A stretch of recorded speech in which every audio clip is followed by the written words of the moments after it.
Si San Pablo sa unang pagbasa naghisgot nga ang atong lawas kinahanglang mamatay aron ilisan og bag-ong lawas.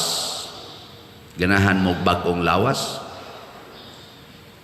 Ganahan mo dili? Kusga. Sige, kamatay na mo. Mao na siya ang gitawag og pagkabanhaw. Na karon minus kayo mo mutubag, dili kay mo ganahan mutubag kay nahigugma man mo aning lawasa. Ako sad og nay moingon ako, okay ka pa der bag-oho na imong lawas? Sige, tensa ha. Later na lang. Ana dayon. Mo na unsa may atong buhaton, kita maoy maning kamot og bag-o sa atong lawas. Di ta mo sugot nga ang Ginoo maoy mo bag-o, kita maoy mo bag-o.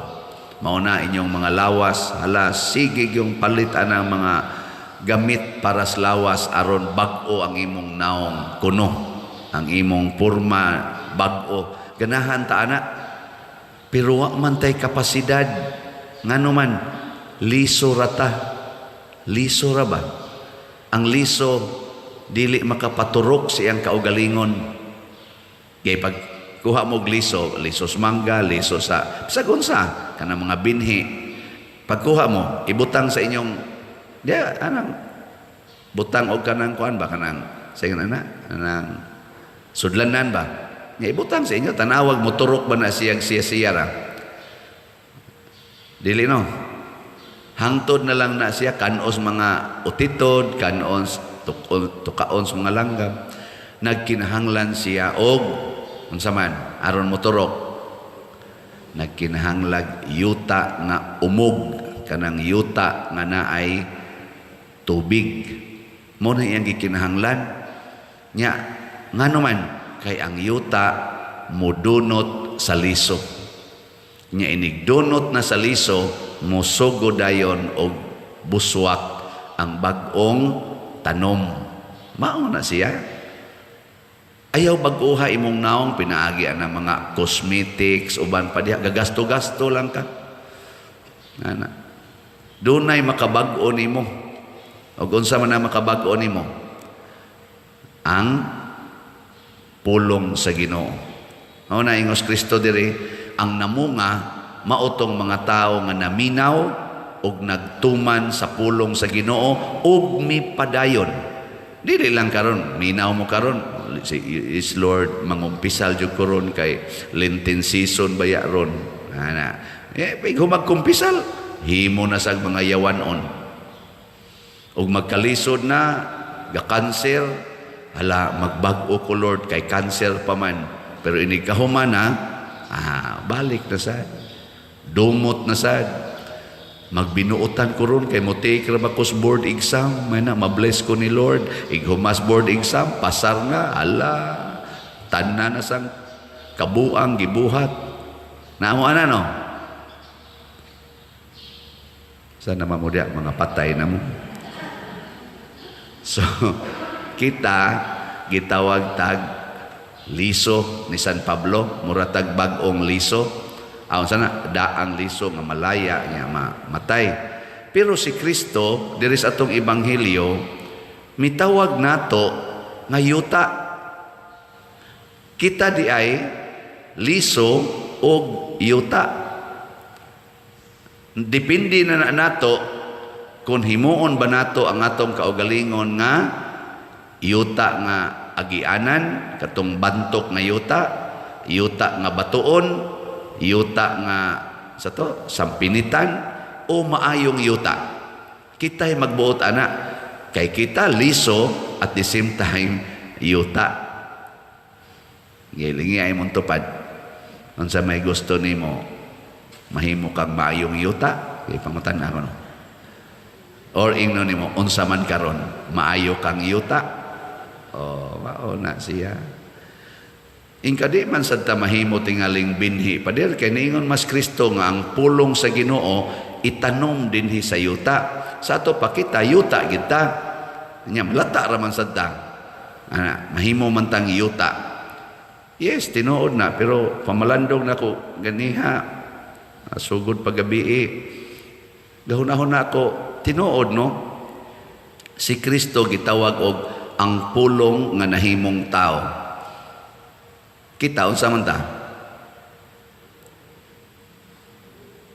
Ang sinugdanan gid nato ba sa upat ta mahimong tao? Unsa man ta? Pulong tas Ginoo.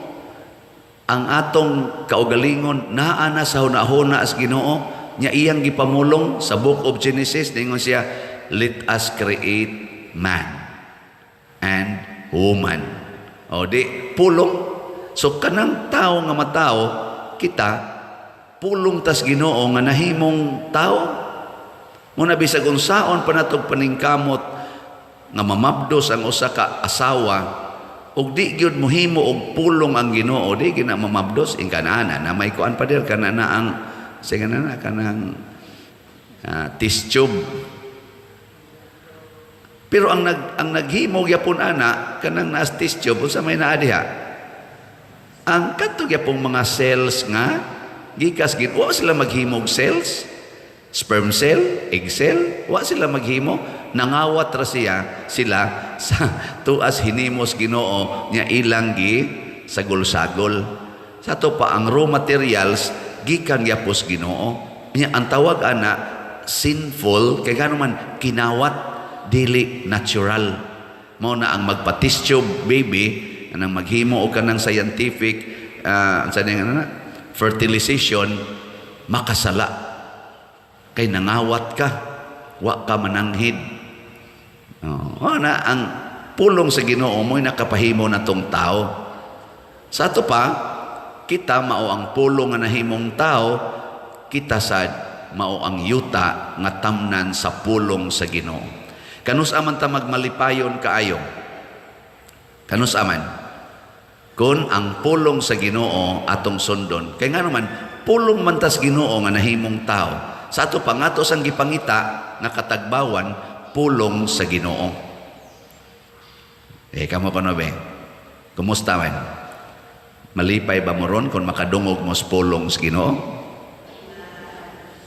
Kanang ingon tamparuson imong pikas apig ipatamparos lang pikas, malipay ka na? Lipay? Kanang pulong sa Ginoo nga moagi sa baba sa pari nga mo ingon pamalit mo og slat. Lipay mo ana?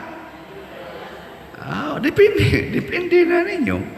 Kung ang imong kasing-kasing, ang imong pagkatao, maayong yuta, lipay kay kana. Na may daghan dining namalit na tog slat. Di man mga dato ang nagsigig balik-balik og palit sa tinud-anay. Dili mga dato sa mata sa kalibutan. Kana bang mata sa kalibutan nga daghag kwarta nga tao? Dili maoy nagsigig balik-balik og palit. Naagoy namalit na to countless of times. Kaning ato mga slots ba? Nya malipay gid sila inigpalit. Kinsa man ni mga tawhana, mga tawgo na to kabos. Ingka namalit na pader kay namasi na nga mudaghan ang grasya. Dili oy. Willing to die for the word of God. Mo na siya. So kung atong dawaton ang pulong sa Ginoo, kinahanglan mahimo gid tang liso nga willing to die aron tagaan og higayon nga dunay bag-ong tanom nga motubo. Willingness to die. Mao na kitang mga tao nga magsigig practice anang pulong sa Ginoo, mamatay gining atong kaugalingon. Nanglitan, palit kag slat. Patay yung budget nimo ana. Doon na jud kay patyon nga budget nimo. Di ba? Parihad tong biyuda nga namlipay sa pulong sa Ginoo, ni simba, ni hatag siyag donasyon, 2 ka centavos iyang gidonate, patay gid ang iyang budget atong adlaw. Wa na man siya ikapalit og pagkaon. Di iya man gipalit, iya man gihug dito sa kolekta. Patay iyang budget. Di sa ato pa nahimo na kang maayong liso ug maayong yuta. Ang pagpakamatay mo na kanang dili mahadlok mamatay, mao na sila'y maayong yuta ug maayong liso. Di kamong mga bana nga ni aron dinhi, di ba mo mahadlok mamatay para sa inyong asawa? Tubag. Kana mo na ibana, motubag yun. Kamong mga asawa, di ba mo mahadlok na mamatay para sa inyong bana? Kadaghan ninyo, duharay motubag. Kamong uban, mo patay. Mo mga parishioners, di ba mo mahadlok magpakamatay para sa inyong parish priest? Nakapalit na ba mo guslat? Kana ra gani, di pa gani mo mamatay, wa naman gani, reklamo naman. Pero pasalamat tayo kay naagi sigig pamalit. Matod pa sa atong kuan, sa atong tubag sa Salmo, sa tubag na to. Maglakaw ako sa atubangan sa Dios, uban sa kahayag sa mga buhi. Ang paglakaw diha sa kahayag sa Dios, makabuhi, makalipay. Sige, atubangan ang imong kilid. Lingi aba. Ing na hain man karon maglakaw sa mga buhi o sa mga patay. Hapit na raba adlaw minatay. Asa man ka naglakaw ron. Kung ikaw nagsigig buhat og maayo para sa imong kaugalingon, patay gyud ka diha. Mura kag naas batuon nga yuta, naa sa bantok nga yuta nga wa gyud. Di matamnan kay selfish, self-centered. Pero ikaw open sama sa maayong yuta, abli, way sagbot, way sampinit, open ba? Mahimo dayon kang mabungahon. Kana bang kamao kang moapil sa pagbuhat sa pulong sa Ginoo para sa kaayuhan sa tanan? Kay kani man kung pulong sa Ginoo mga igsuon, kung ato ning sundon, ang atong mata, ang atong hunahuna, mabalhin ang focus padong na sa imong isig katao. Pero di gani ka musupak kay kas pulong sa Ginoo, ang focus sa imong mata o hunahuna padong nimo. Anang litan ingon ang pulong sa Ginoo, ibaligya ang tanan og ihatag ang halin ngadtos mga kabos. Asa man ang focus ana? Self or sa uban? Tanawag mo supak ana, ngigagod.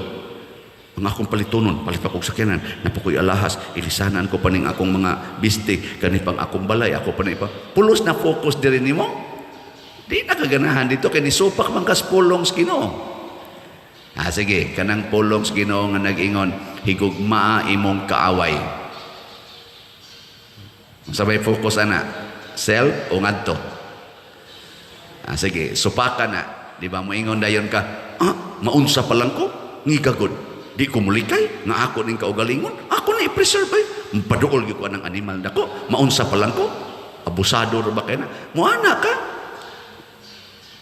Tanawa, unsay resulta? Kung ang imong focus padong sa uban, muluag imong dughan. Anang inigingon nimo, higugma imong kaaway. Tistingi, imong igsuon karon mo imong kaaway. Tistingi og ingon, Lord, ako na ni siyang higugmaon. Ikakita nimo niya, luag yun imong dughan. Mutuo bang imong luha sa gitawag nato og kalipay?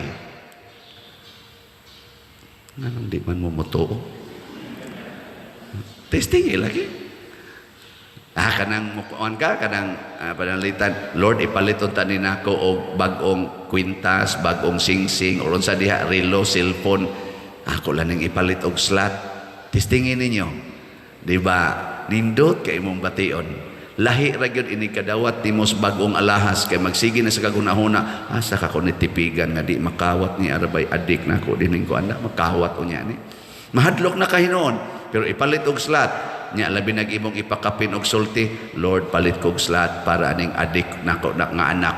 Para aning kawatan nako nga bana.